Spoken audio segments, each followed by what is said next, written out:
നൂർദിന്റെ മയ്യത്ത് കുളിപ്പിച്ചു കൊണ്ടിരുന്ന അബു ഒന്നും ഞെട്ടി. നൂർദിന്റെ ഒരു കൈ ഇളകുന്നു. അബു ഞെട്ടി തെറിച്ചു, കരഞ്ഞു, അല്ലാ അല്ലാ എന്ന് വിളിച്ചു കരഞ്ഞു. അബുവിന്റെ കൂടെ കുളിപ്പിക്കാൻ ഉണ്ടായിരുന്ന കൂട്ടുകാർ ഇത് കേട്ട് ഞെട്ടി. അപ്പൊ ഈ കൈ ഇളകുന്നത് അബു മാത്രമേ കണ്ടുള്ളൂ. നൂർദിൻ പെട്ടെന്ന് ഹാർട്ട് അറ്റാക്ക് ഒന്നും മരിക്കരുത്.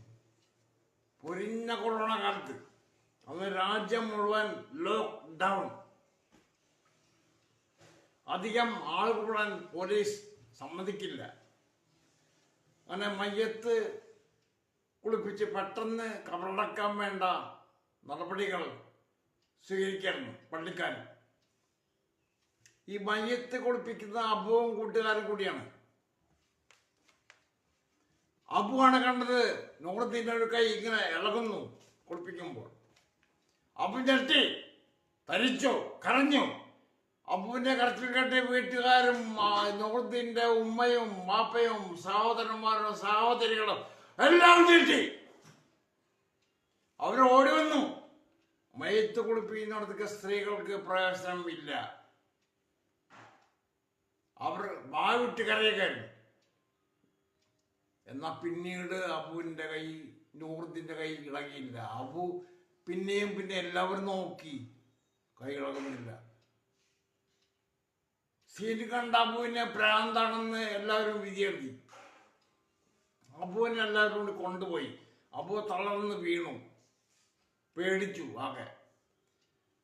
എങ്ങനെയൊക്കെ മറ്റുള്ളവരും മയ്യത്ത് കുളിപ്പിച്ച്, മയ്യത്ത് അന്ന് ആംബുലൻസിലാണ് കയറ്റുക. അപ്പൊ ഈ നൂർദിന്റെ വീടിന്റെ അവിടെ നിന്ന് 2 കിലോമീറ്ററിന്റെ പള്ളി ഖബർസ്ഥാൻ. അപ്പൊ അങ്ങോട്ട് കൊണ്ടുപോകണം. ചുമന്ന് കൊണ്ടുപോകാൻ അന്ന് പാടില്ല. അപ്പൊ ഈ ആംബുലൻസിൽ നിന്ന് ലാ ഇലാഹ ഇല്ലല്ലാഹ് എന്ന് വിളിച്ചുകൊണ്ട് ഈ നൂർദിന്റെ മയ്യത്ത് കൊണ്ടുപോകുമ്പോൾ വെള്ളം വെള്ളം എന്നൊരു ശബ്ദം. നൂർദിന്റെ ചൂണ്ടുകൾ മെല്ലെ മെല്ലെ ഇളകി.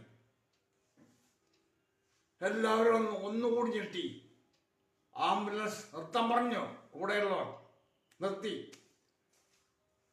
സംഗതി സത്യ, നൂർദിന് ജീവനുണ്ട്. നൂർദിൻ മരിച്ചിട്ടില്ല. പിന്നെയും ചുണ്ടുകൾ ഇളകി. വെള്ളം വെള്ളം